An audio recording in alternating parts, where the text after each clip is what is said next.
اللہ تعالیٰ قرآن مجید میں کہتے ہیں فَلَنُحْيِيَنَّهُ، ہاں میں خیانت کی بات کر رہا تھا. خیانت غیر اخلاقی حرکت ہے نا، عوام کو بیوقوف بنانے کے. ایک حدیث جو 20 کتابوں میں آپ نے یہ بھی ہے فلانا بھی ہے، لوگ کہتے ہیں ابے بھائی انبار لگا دیا اس نے، اتنی ساری حدیث ہیں. وہ اتنی ساری نہیں ہے میرے بھائی، وہ حدیث کتنی ہے؟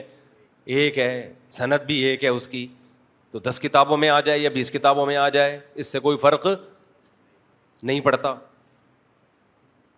ہو سکتا ہے مخالف کے پاس ایک ہی کتاب کی ہو لیکن وہ صحیح ہو، اور آپ کے پاس 10 کتابوں کی ہو لیکن وہ کیا ہو؟ ضعیف ہو. آپ کہہ سکتے ہیں جب حدیثیں ضعیف حدیثیں بہت زیادہ ہوتی ہیں تو وہ حسن تک پہنچ جاتی ہیں، قابل قبول بن جاتی ہیں. تو وہ جب ہے جب ضعیف حدیثیں ایک سے زیادہ ہوں. ایک سے زیادہ کتابوں میں ہونا ایک سے زیادہ کہلاتا نہیں ہے، ایک سے زیادہ سندیں ہونا ایک سے زیادہ کہلاتا ہے.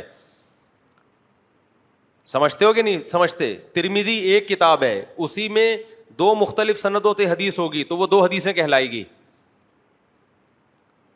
لیکن اگر حدیث کی 6 کتابوں میں ایک ہی سند کے ساتھ 6 کتابوں میں حدیث ہے تو 6 حدیثیں نہیں کہلائیں گی، وہ کتنی کہلائیں گی؟ ایک. اچھا ایک بات تو یہ. دوسری گڑبڑ آج کر کے اسکالرز یہ بھی کر رہے ہیں کہ حوالہ دے رہے ہوتے ہیں، حدیث بخاری میں بھی ہے، مسلم میں بھی ہے، مشکات میں بھی ہے. جو اصول حدیث جنہوں نے پڑھا ہوا ہے نا وہ سمجھتے ہیں بہت بڑا لطیفہ ہے یہ کیا ہے؟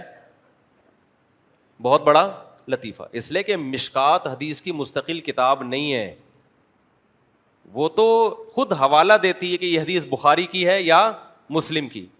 تو جب ڈائریکٹ اصل کتاب کا حوالہ دے دیا تو اب مشکات کا حوالہ دینے کی کیا ضرورت ہے؟ نہیں یہی بات میرا خیال ہے. اس کی مثال ایسے ہے جیسے فضائل اعمال میں آپ نے کوئی حدیث پڑھی نماز کی فضیلت کی، اور حوالہ تھا مسلم کا. آپ نے کہا یہ حدیث بخاری میں بھی ہے، مسلم میں بھی ہے، فضائل اعمال میں بھی ہے. تو بخاری مسلم جب اصل کتابوں کا حوالہ دے دیا، فضائل اعمال کی ضرورت ہے؟ ریاض الصالحین حدیث کی کتاب ہے، بہت مستند احادیث کی. ریاض الصالحین علامہ نووی رحمہ اللہ تعالی نے لکھی.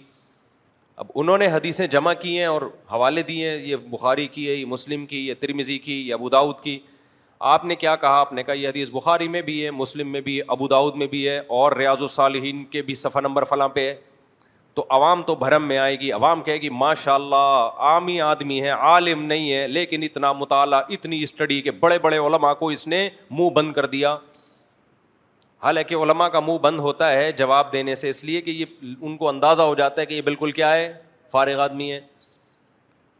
باقی ہنسی آ رہی ہوتی ہے ان لوگوں کی حرکتوں پر. تو میں نے بہت دفعہ دیکھا ہے بعض اسکالرس کو کہ وہ حوالہ دے رہے ہیں مسلم کا، فلانا کا، پھر مشکات کا، مشکات میں فلاں پہ. تب ہے تو کیا کر رہے ہو لوگوں کے ساتھ یار؟ تم لوگوں کی نفسیات سے کھیل رہے ہو. اچھا ہے کھیلتے رہو. جب لوگ ڈاکٹروں کو چھوڑ کر قصائیوں سے علاج شروع کرا دیں گے تو اس قوم کی سزا یہ ہے کہ وہ مرے.